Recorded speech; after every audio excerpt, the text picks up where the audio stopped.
What do you think is the obstacle or the what makes it difficult?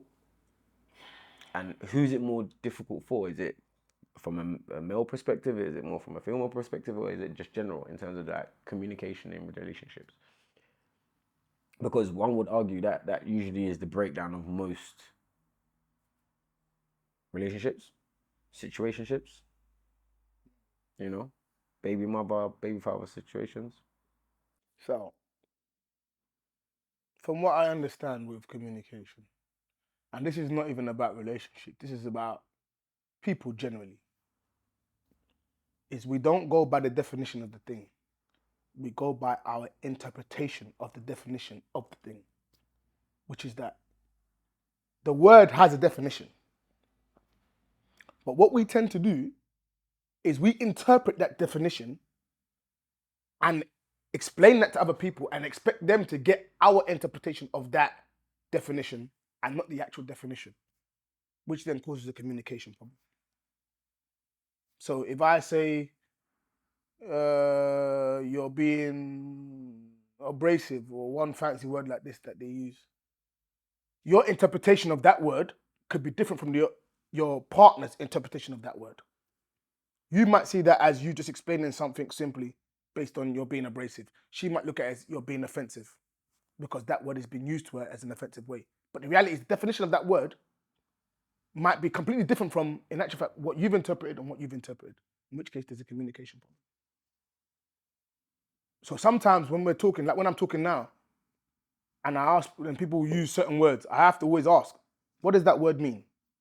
If I don't know what the word means. Then I'll turn around and I'll say, okay, now that we know what the definition of the word is, or if they can't tell me the definition, I go definition. Now I need to understand what's your interpretation of that particular word? What does that word actually mean to you? So that I know exactly what you're saying. Because the truth of the matter is, if I go based on just your interpretation of that word, and the definition is completely different from your interpretation, we have a communication problem. And that is one of the key problems there.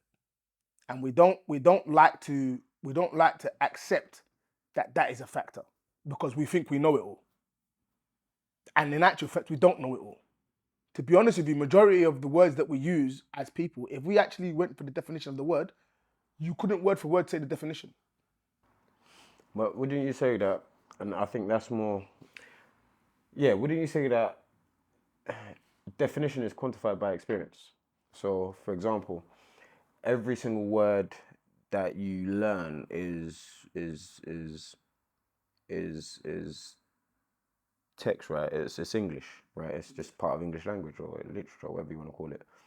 But your experience with that word is how you quantify that word, right? But again, your experience is based on your interpretation Yeah, which of is that word. It's your experiences. 100%. So that word could mean completely opposite to somebody else.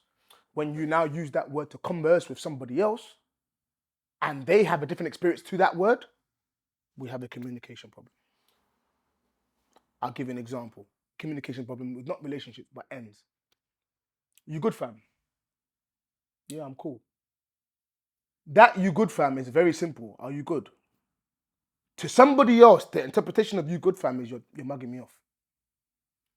Now, it is only are you good, fam? It's a phrase. Are you good, fam? But how that person takes it is now the communication problem.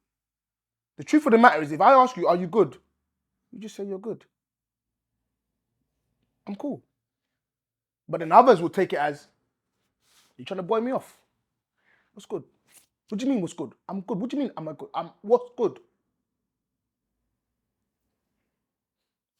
Context. Because your interpretation of are you good and my interpretation of are you good are two different things. The actual phrase itself is very simple. Someone's asking, are you okay, basically? Are you good? Where do you think these communication breakdowns come from? Is it down to the character of the individuals? Because remember, we're saying it's down to the individual's interpretation of words and meanings and all these kind of things. So in language, when these words are said, everybody has their own interpretations of what the sentences that are formed. Do you understand? Or the way you're trying to express yourself. So what I'm essentially saying is Well, how then do we? How does that communication breakdown happen? If two people have chosen to actually be together, it's a pro communicating environment or communicative environment. So I'm essentially saying, use your breakdown in this situation and sort of prod and poke and see where you know we can land. You have two people in a relationship, yeah. If the two people have some insecurities or vulnerabilities within themselves that they haven't tackled, then you can't really be in a relationship healthily with communication because you're always going to have a problem. For example, if let's just say I'm a businessman and my girl is not a businesswoman, I have a lot of things and she don't. And if I comment and I say something to her along the lines of, oh, I heard that my girl is doing really well, man. Yeah, she's bought a house, she's done this, she's done that. I'm only saying she's done well for herself as far as who she is. How you then take that will be a bit different because you might think I'm comparing you to her.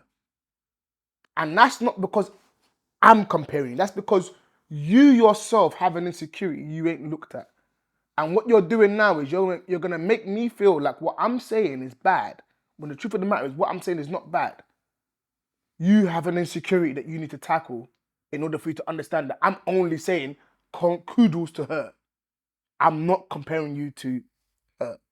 Would you argue that part of communication is also being aware of the fact that your missus might interpret it that way, and in actual fact, just your duty, especially as a man, to safeguard that environment when you're expressing? Agree, but the reality is that even if you safeguard that environment, you're still going to have the issue of the vulnerability.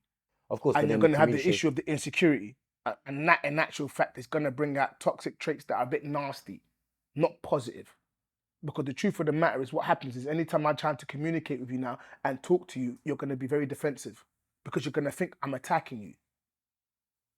And naturally, that's what's going to happen. But if it's communicated with the guys that, right, this person I know interprets things a certain type of way. So for example, we use the example of you good. If I know that, okay, you me saying you good is going to make you're going to interpret it the wrong way, then the way I express you good is in a different way. I might formulate it with a different set of words. So Like, then how are you? that's a wonderful thing. But here's what happens now. You say it in a different way that doesn't come natural to you. It may not hit the same way because you're trying too hard to say it in a different way. I'll give you an example. I could be in a boardroom meeting with professionals and they use all fancy words. Words that sometimes I don't understand, but if you tell me what the word means, I'm going to be like, okay, cool. And I explain it in very simple terms, the way I understand it, so that we can all understand. But the reality is that you're saying these fancy words and I don't understand what you're saying. We're going to have an issue if I'm not confident enough to say, I don't understand. And that is an issue. So essentially, how do two people, if we have people that are not confident enough in their communication skills? You shouldn't really be with someone if you're not confident within your ability to communicate. You shouldn't be with someone if you're not confident in your ability to be vulnerable, to be insecure. And if you are comfortable with your vulnerabilities and your insecurities, you can do that. If you've tackled them, even better. But the reality is that if I explain what I'm explaining to you in another way, you might get the wrong message from what I'm saying, which is that what I want to really say is, don't fucking do that. That's stupid. It doesn't make sense. How you take that is going to be another, if you're insecure or in your own way. If I now say that in a, well, I think that maybe we should try and do whatever else, that might give you the impression that I still think you should do it. And that's because I don't know how to say, fuck that, don't do that shit in the way that I would naturally say it. Because when I'm actually saying don't do that shit, I'm saying don't do it. I'm not saying it in another way to make you feel like maybe you can. I'm saying don't. How do you say that in a nice way for you to get that without you feeling like I'm telling you that you're wrong or you're this or you're that? Now, I can explain it as much as I can, but the reality is how you take it is going to be how you take it.